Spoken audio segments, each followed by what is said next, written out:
우리의 삶이 때로는 참 힘든 그러한 터널과 같은 어둠을 지난다 할지라도 어지신 목자이신 우리 예수님께서 우리를 푸른 풀밭과 쉴만한 물가로 인도하여 주실 줄로 믿으시기를 바랍니다. 몇 년 전에 고려신학대학원에서 하고 있는 목회자 세미나를 참석을 한 적이 있습니다. 그때에 중국에서 온 조선족 목사님들도 계셨는데 그분들의 이야기를 듣는 가운데에 그분들의 고민거리를 듣는 시간이 있었습니다. 그들이 제일 많이 고민하는 것이 뭐냐면 정체성이었습니다. 자신들이 한국 사람도 아니고 북한 사람도 아니고 중국 사람도 아닌 우리가 어디에 속해 있는 사람인지에 대한 그러한 정체성, 그것으로 인하여서 많이들 고민한다라고 들었습니다. 이처럼 내가 누구인지 어디에 속해 있는지에 대해서 안다라는 건 참 중요합니다. 그것을 모르고 살아가게 되어지면 어느 방향으로 무엇을 하며 살아야 될지에 대한 답이 없지요.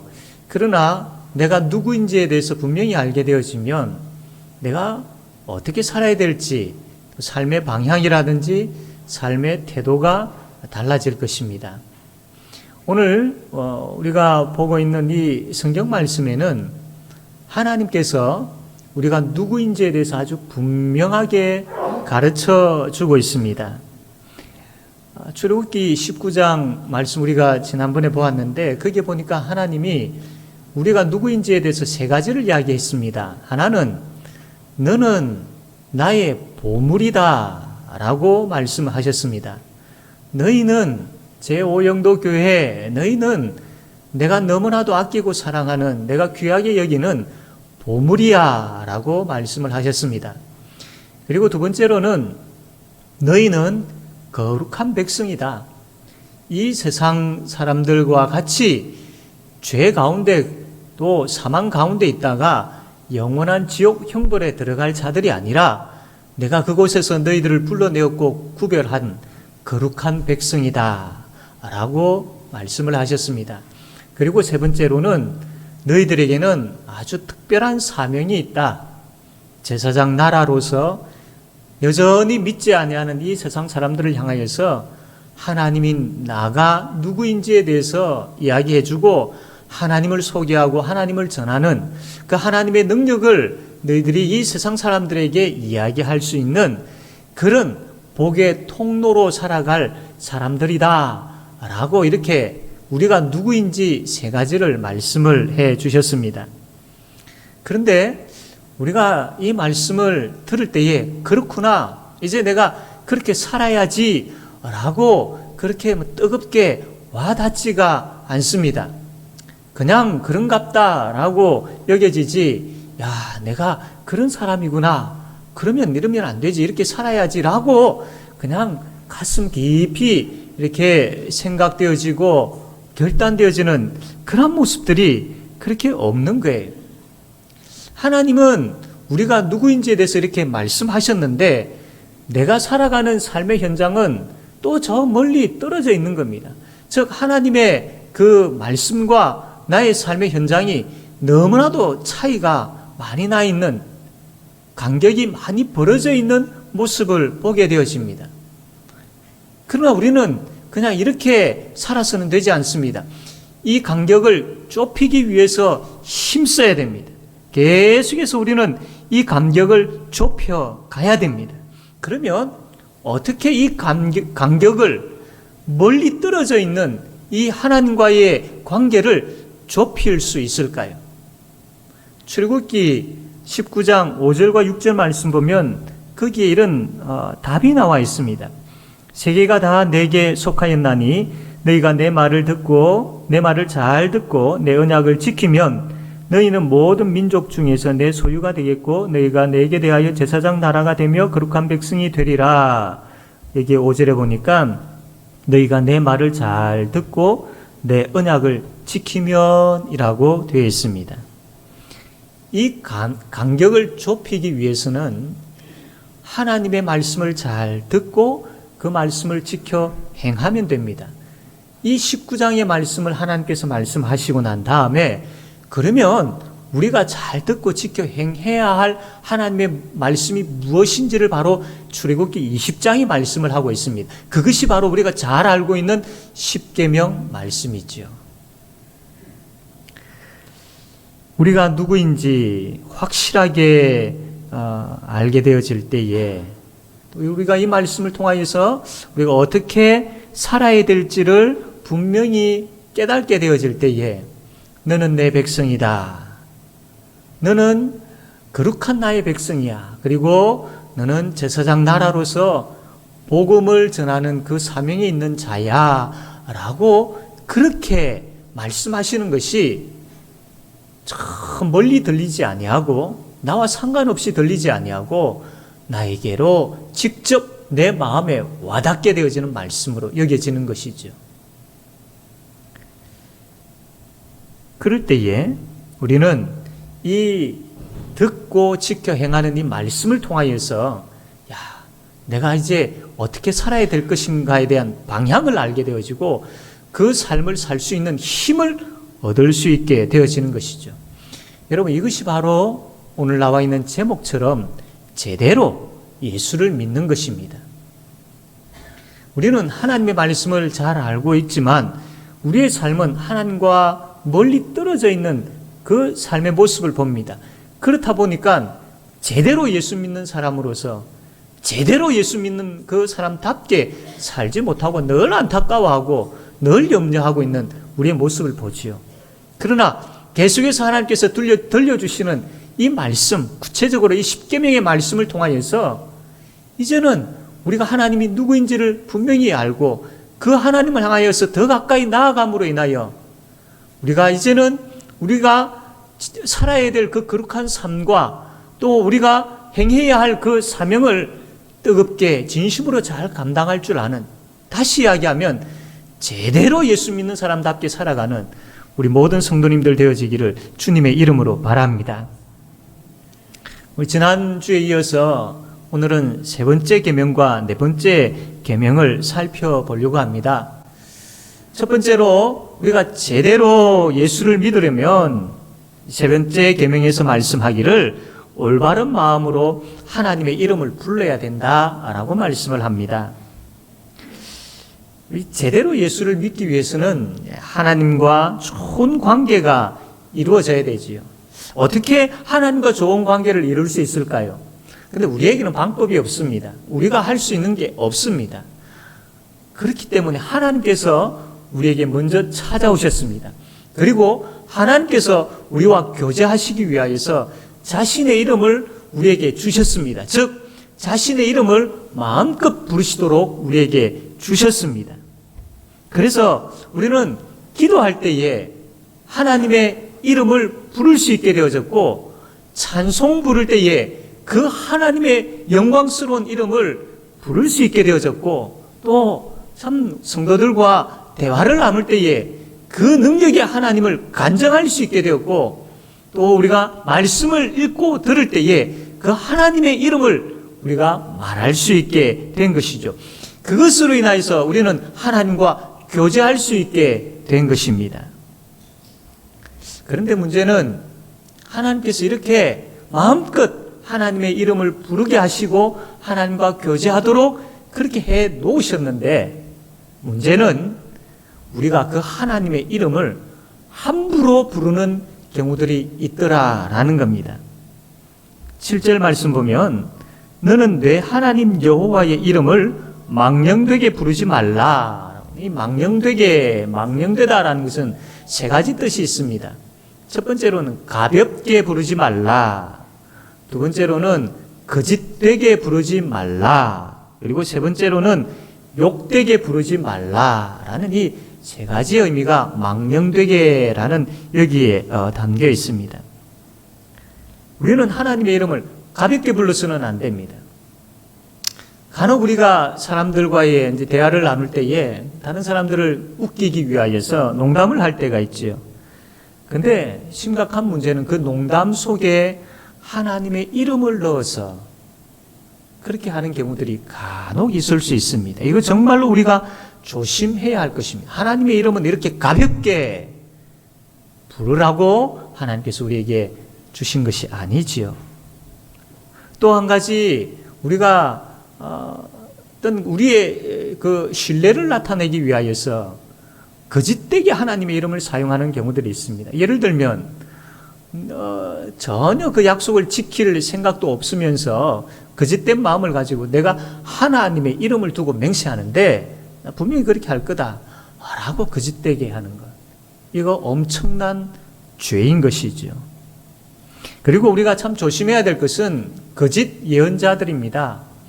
그들은 마치 그들의 생각이 하나님의 생각과 동일한 것처럼 그렇게 거짓되게 예언을 하는 그런 사람들이 우리 주위에 많이 있을 수 있습니다. 특별히 이단들, 불건전한 단체들, 정말로 조심해야 합니다. 이들은 그들의 생각이 마치 하나님의 생각인 것처럼 아주 교묘하게 꾸며서 이야기를 하죠. 여기에 넘어가는 사람들이 참 쉽게 많이 볼 수 있습니다. 참 우리가 깨어있지 아니하면 정말로 여기에 현혹되어져서 넘어가게 되어지고, 그러다 보면 하나님의 이름을 망령되이 부르는 그 집단 속에 내가 앉아 있을 수 있다라는 겁니다. 또한 하나님의 이름을 마치 부적처럼 주술적으로 사용할 때라든지 이런 것 정말로 조심해야 되고 배격해야 됩니다. 하나님의 이름을 팔아서 자기의 이익을 챙기는 것, 이거는 하나님 앞에 큰 범죄이죠. 이러한 모든 것들이 하나님 앞에 망령되이 이름을 부르는 것입니다. 이런 자들을 향하여서 7절에 보면 하나님께서 이렇게 말씀하셨습니다. 여호와는 그의 이름을 망령되게 부르는 자를 죄 없다 하지 아니하리라.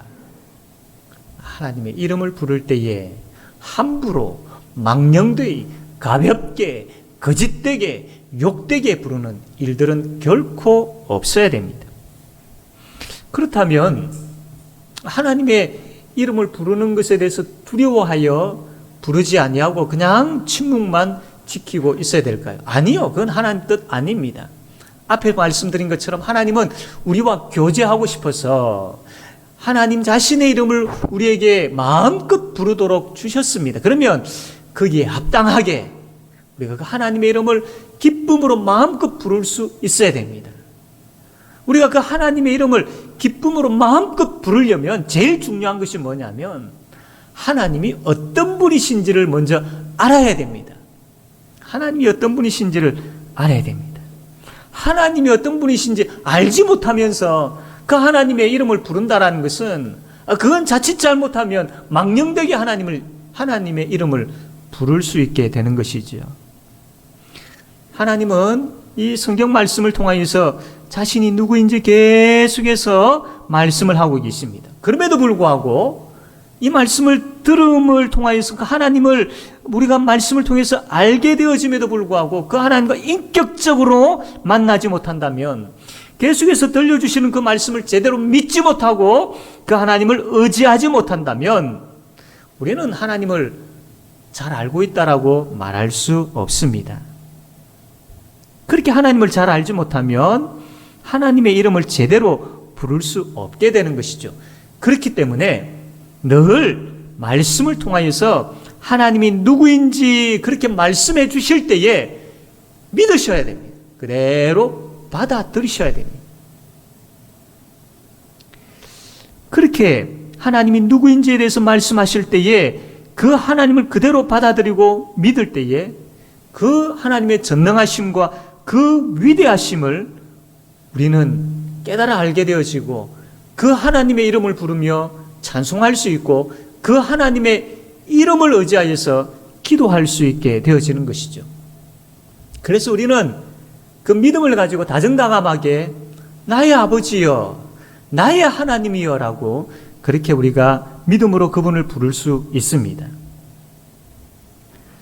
하나님의 이름을 가볍게 부르는 일이 없어야 되고, 욕되게 부르는 일이 없어야 되고, 거짓되게 부르는 일이 없어야 돼. 더 나아가서 아무런 의미 없이 형식적으로 불러서도 안 됩니다.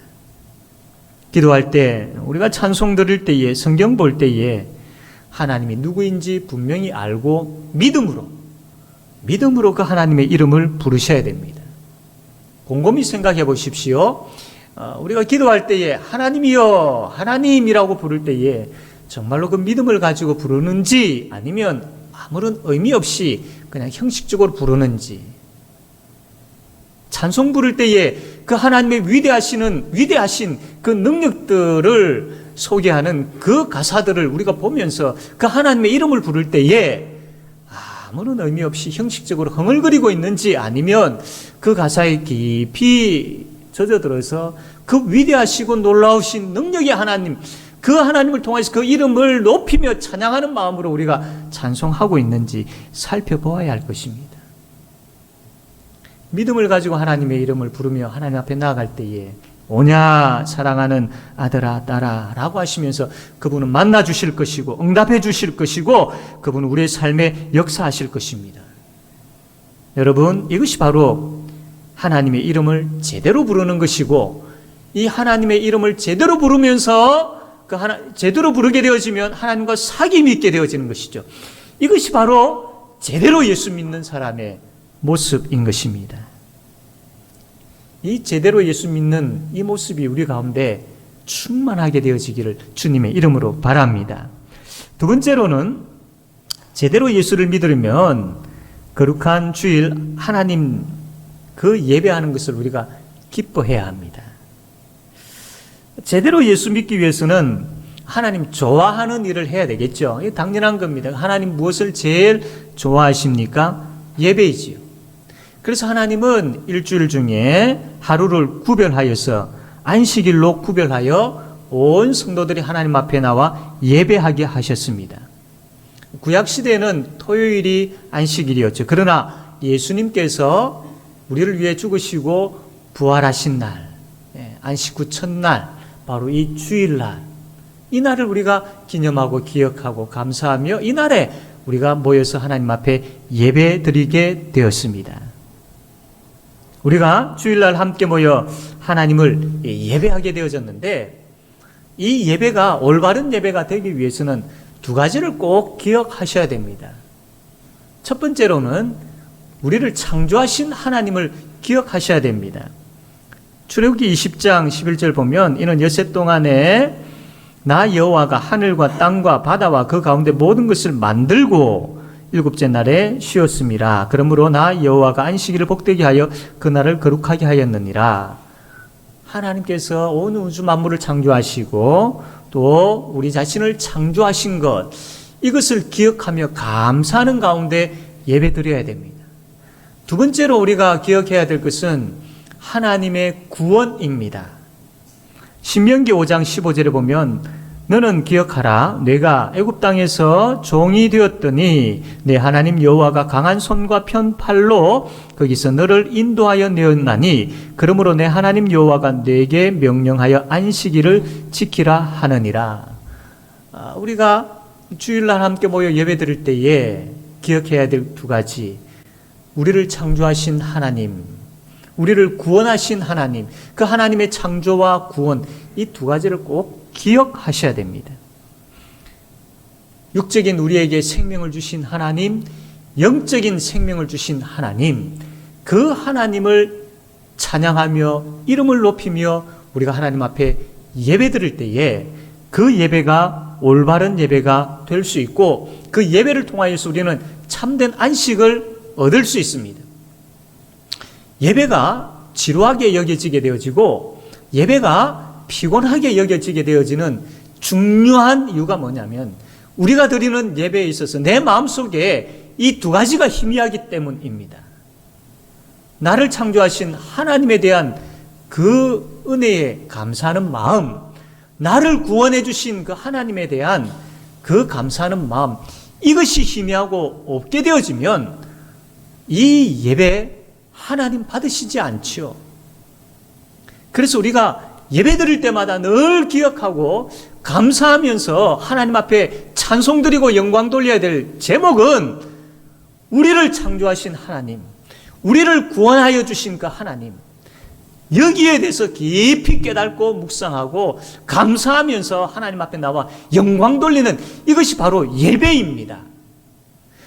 여러분, 이런 올바른 예배가 드려지게 되어질 때에 창조자 하나님, 구원자 하나님, 그분의 그 능력과 은혜에 감격하여서 찬양 드리고 기뻐하며 영광 돌리며 예배 드릴 때에 우리에게 찾아오는 것이 무엇인 줄 아십니까?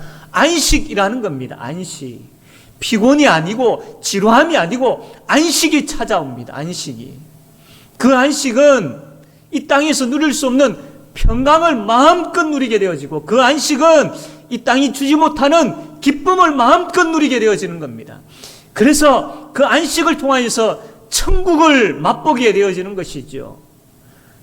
그렇게 되어지면 예배가 기다려지게 되어지고 사모하게 되어지고 참 하나님 앞에 나와 예배드리고 싶은 마음들이 강하게 부를 듯 일어나게 되어지는 겁니다. 우리의 예배를, 나의 예배를 하나님 앞에서 다시 한번 이 제4계명을 비추어서 살펴봅시다. 지루하고 피곤함이 내 마음속에 가득합니까? 아니면 안식을 통하여서 평강과 기쁨이 가득합니까? 그 원인은 창조주 하나님에 대한 그 감사의 마음이 있느냐, 구원자 하나님에 대한 그 감사의 마음이 있느냐입니다.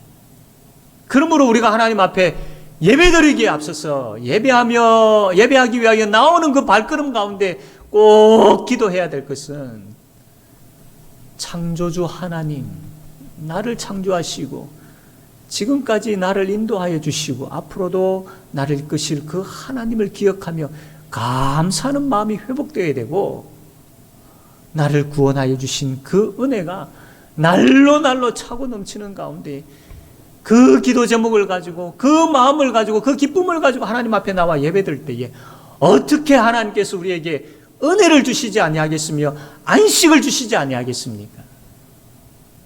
이 안식을 얻게 되어질 때에 우리가 일주일을 살아갈 수 있는 힘을 얻게 되어지고, 이 안식을 우리가 얻게 되어질 때에 참 그 삶 가운데에 하나님의 그 은혜를 더 기쁨으로 누리고 하나님 더 사랑하며 살아가게 되어지는 복된 인생, 다시 이야기하면 제대로 예수 믿고 사는 그 인생이 될 줄로 믿습니다. 그렇다면 여러분, 이 참된 안식을 얻기 위하여 창조주 하나님을 기억하고 구원자 하나님께 집중하여서 우리가 하나님 앞에 예배드릴 수 있으려면 어떻게 해야 될까요? 20장 9절에서 10절에 보니까 이렇게 기록되어 있습니다. 일세 동안은 힘써 내 모든 일을 행할 것이나 일곱째 날은 내 하나님 여호와의 안식일인즉 너나 내 아들이나 내 딸이나 내 남종이나 내 여종이나 내 가축이나 내 문 안에 머무는 개이라도 아무 일도 하지 말라. 첫 번째로는요, 여기 보니까 일세 동안은 힘써 내 모든 일을 행할 것이나 라고 되어 있습니다. 우리가 주일날 온전히 하나님 앞에 예배드리기 위해서는 6일 동안 부지런히 일을 해야 한다라고 말씀을 하셨습니다. 하나님은 우리에게 일할 수 있는 건강을 주셨고, 하나님은 우리에게 일할 수 있는 터전을 주셨고, 하나님은 우리에게 일할 수 있는 지혜를 주셨습니다. 일할 수 있는 여건들을 다 주셨어요. 그렇다면 우리는 그 하나님 주신 것을 가지고 6일 동안 최선을 다해서 일할 수 있어야 됩니다. 최선을 다해서. 여러분의 6일의 삶이 어떠합니까? 최선을 다한 부지런히 일을 하는 그 삶 가운데 있습니까? 물론 우리가 이 일을 할 때 명심해야 될 것은 일하는 목적이 세상 사람들과 같아서는 되지 않습니다. 그냥 먹고 살기 위해서만, 내 욕심을 채우기 위해서만 일을 하는 것, 돈을 버는 것, 이것은 하나님께서 6일 동안 힘써 일하라는 그 의도와는 전혀 다른 것이지요. 왜 우리가 6일 동안 일을 해야 되며, 일을 해서 돈을 벌어야 되며, 또 그 번 돈을 가지고 건강을 챙겨야 되고, 가족을 부양해야 되고, 또 자녀들을 교육해야 되고, 왜 그렇게 해야 될까요? 우리의 목적은 하나입니다. 바로 하나님 영광이지요. 하나님 영광이지요. 이게 분명해야 됩니다. 이게 분명하지 아니하면 6일 동안 우리가 최선을 다하여 일한다 한들 아무 소용이 없는 거죠. 세상 사람들과 구별됨 없이 그냥 세상 사람들과 똑같은 생각을 가지고 살아가는 것밖에 되지 않습니다. 그러나 우리가 세상 사람들과 같은 그 땅 위에서 일을 하지만 우리의 목적은 달라야 됩니다. 하나님 영광을 위하여서 일을 하고 하나님 영광을 위하여서 돈을 벌고 하나님 영광을 위하여 돈을 사용하고 하나님 영광을 위하여 건강을 챙기고 하나님 영광을 위하여 배우고 하나님 영광을 위하여서 교육하는 것, 이것이 분명할 때에 우리의 6일의 삶이, 여러분, 이건 너무나도 행복한 삶이 될 것입니다. 동일하게 세상 사람들과 다람쥐 쳇바퀴 돌는 듯한 그런 가운데 있다 할지라도 목적이 다르기 때문에 앞에서 이야기했던 이것이 분명하다면 6일의 삶은 그 가운데서 우리는 행복을 누리게 되어질 것이지요.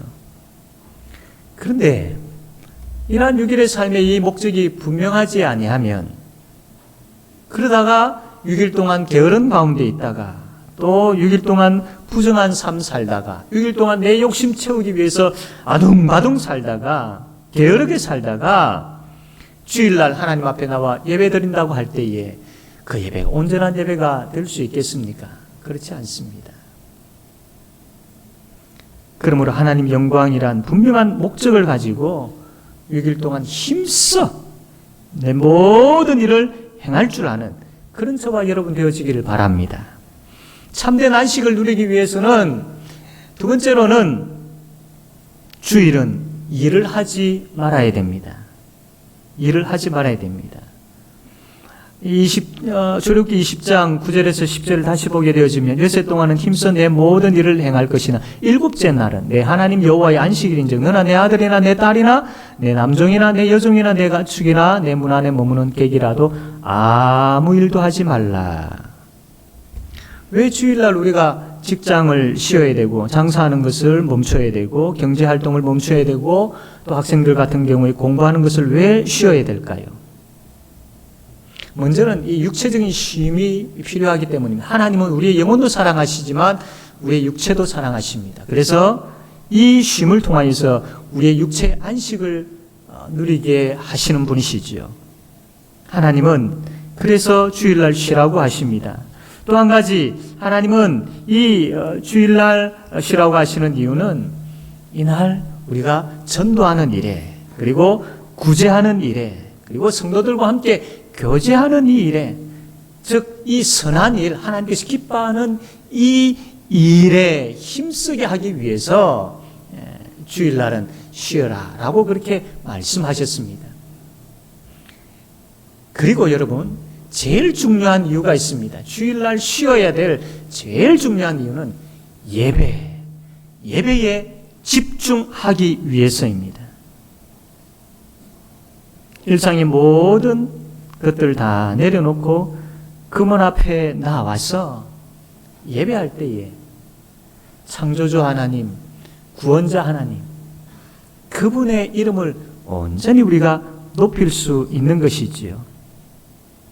다른 어떤 것에 방해받지 아니하고 창조주 하나님, 구원자 하나님을 기억하면서 그분의 이름을 높이고 예배하기 위해서, 예배에 집중하기 위해서 주일날은 쉬어야 됩니다.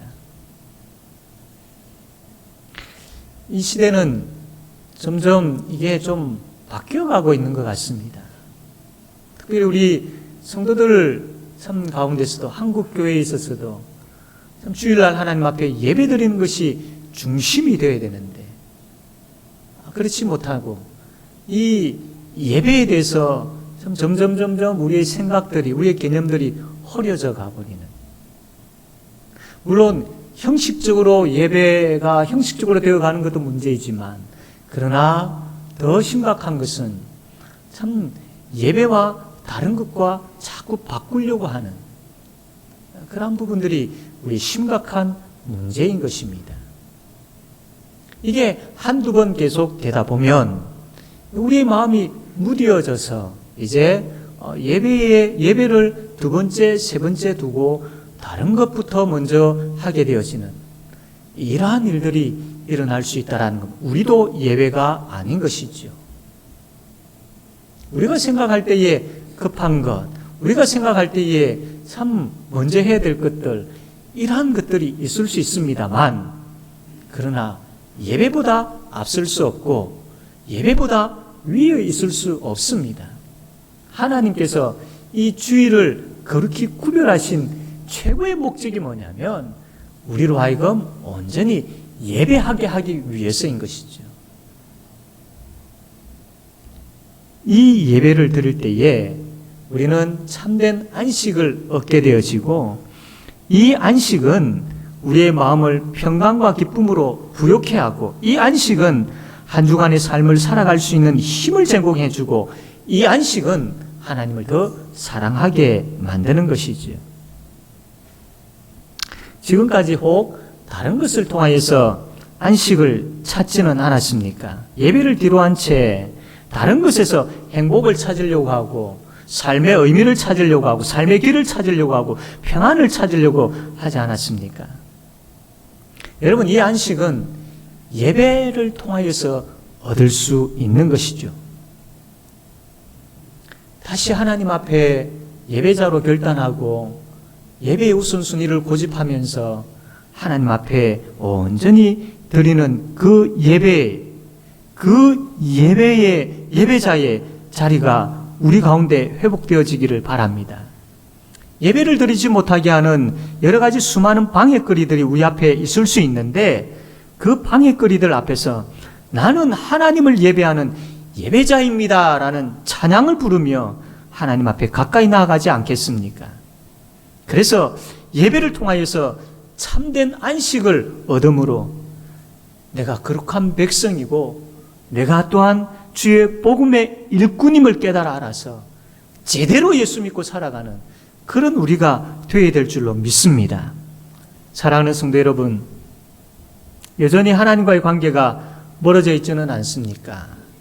그냥 있어서는 안 됩니다. 좁혀야 됩니다. 더 가까이 하나님께로 나아가야 됩니다. 그래야 하나님과 사귐이 있을 수 있습니다. 그분의 뜻을 알게 되는 것이죠.